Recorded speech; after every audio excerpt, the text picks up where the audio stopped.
Bismillah, jumpa lagi bersama saya Tri Widiawati di kanal RHS Tri Widiawati, tempat berbagi informasi seputar obat dan kesehatan.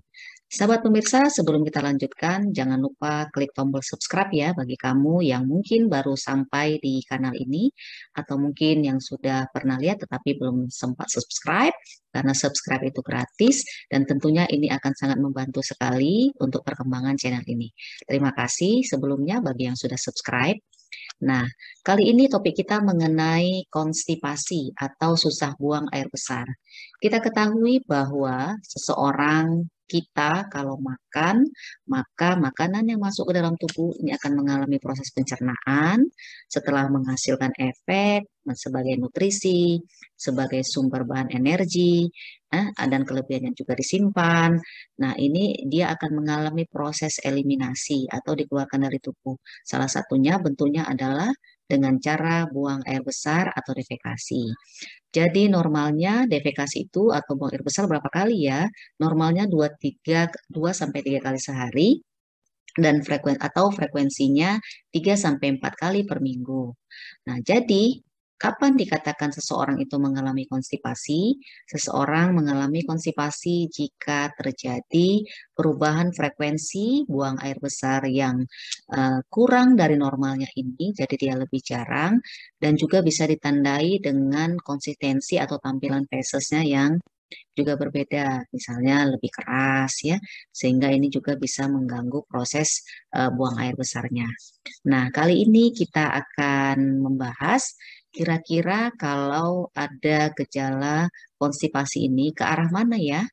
Apakah bisa mungkin ke arah penyakit keganasan, kanker kolorektal, dijauh-jauhkan ya, sahabat pemirsa. Oleh sebab itu, tentu kita perlu tahu secara dini kira-kira apakah mungkin ke arah sana ya. Kemudian yang bisa juga penyebab-penyebab yang lain dan salah satunya yang akan kita bahas di sini adalah mungkin karena obat yang dikonsumsi. Jadi apa-apa saja obat-obat yang dikonsumsi seseorang yang mungkin bisa menyebabkan gejala ini. Ya, jadi jangan kemana-mana, simak sampai selesai agar tidak ada informasi yang hilang ya.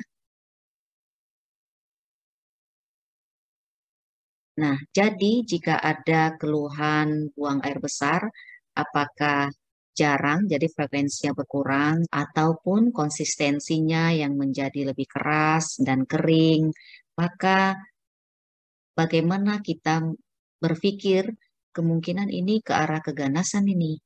Nah, jadi risiko tinggi mengalami kanker kolorektal kalau salah satunya adalah ada gejala yang lain, di antaranya diare bergantian beserta dengan konstipasi, jadi sering diare, ya, kemudian ada dijumpai darah pada fesesnya, dan terjadi penurunan berat badan yang tidak diketahui sebabnya.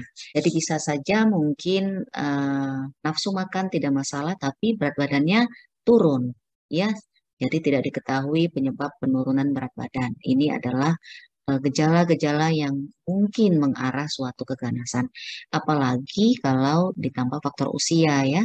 Jadi faktor usia dikatakan lebih dari 50 tahun ke atas, ditambah lagi ada riwayat keluarga yang mengalami eh, penyakit keganasan atau kanker kolorektal, ya. Nah, ini bisa menjadi faktor risiko yang tinggi. Tapi dari usia sendiri, dari pengalaman, ya itu tidak harus di atas 50 tahun. Ada juga yang di bawah 50 tahun, usia 40 tahun dengan keluhan dan gejala yang sama, sering diare, kemudian susah buang air besar, dan kemudian bisa ini diketahui, kita cerita kalau kanker kolorektal ya, bisa diketahui di saat timbul penyakit yang lain, misalnya gejala usus buntu. Jadi di saat operasi usus buntu ternyata dijumpai ada suatu massa ya kanker kolorektal. Oke, nah jadi itu kalau misalnya masalah konstipasi ini mengarah ke proses suatu keganasan. Jadi jangan diabaikan ya sahabat pemirsa. Nah, kemudian yang berikutnya, obat-obat apa saja yang bisa menyebabkan risiko konstipasi? Ada banyak ya, sahabat pemirsa. Jadi yang paling sering itu diantaranya ada obat-obat antasida, jadi obat-obat yang menetralisir asam lambung, obat sakit mah dikatakan ya, di mana obat ini kerjanya menetralisir asam lambung. Jadi biasa digunakan untuk nyeri akut, perih lambungnya karena peningkatan asam lambung. Nah, jadi obat-obat antasida ini ada yang sifatnya, yang efek sampingnya bisa menyebabkan diare dan kebalikannya yang menyebabkan konstipasi. Nah, kalau yang menyebabkan konstipasi ini yang kandungannya aluminium atau kalsium. Jadi bisa diperiksa ya, dicek dengan obat antasida yang mungkin sedang dikonsumsi saat ini. Kemudian yang menyebabkan risiko diare itu yang mengandung magnesium, ya. Nah, kemudian obat-obat yang mengurangi gerakan saluran cerna, gerakan usus, ya.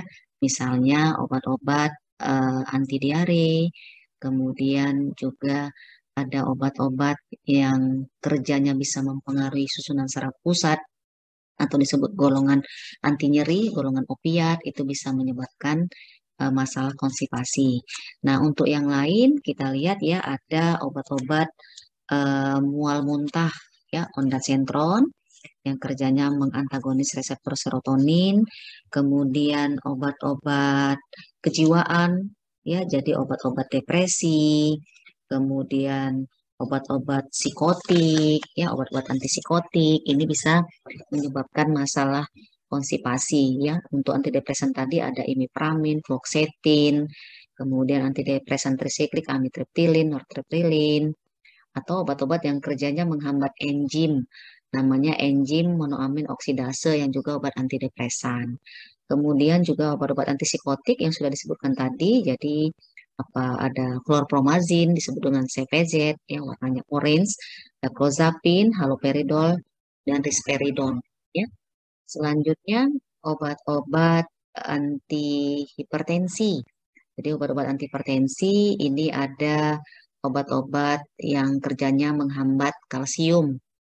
Jadi ada nifedipin, verapamil, ya, kemudian ada obat-obat kemoterapi seperti siklofosfamid, vinblastin, vinkristin, kemudian obat-obat yang menekan batuk, ya, ini ada kodein, volkodin, dan selanjutnya ada obat diuretik. Nah, jadi ini diuretik bisa menyebabkan konstipasi terutama kalau sudah menyebabkan dehidrasi, jadi kurang cairan ya.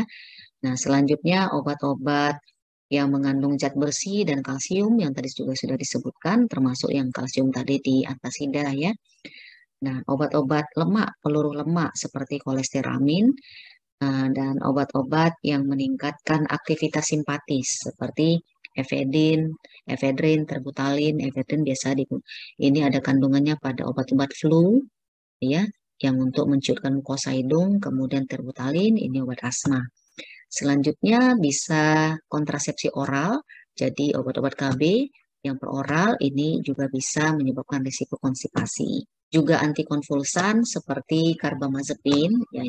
Dan yang terakhir, sediaan-sediaan yang lain yang mengandung barium sulfat dan polistiren. Nah, jadi oleh sebab itu perlu sekali kita mengetahui obat yang kita konsumsi ini apa ya. Nah, mungkin tidak semuanya harus menguasai. Yang paling penting salah satu caranya adalah dengan melihat informasi obat. Biasanya kalau dalam suatu sediaan obat itu di kemasannya ada informasi ya, mulai dari bentuk sediaan, cara pakai, dan juga resiko efek samping. Jadi kita bisa mengidentifikasi keluhan apakah keluhan yang kita alami ketika mengkonsumsi obat ini mungkin berkaitan dengan obat, termasuk masalah konstipasi.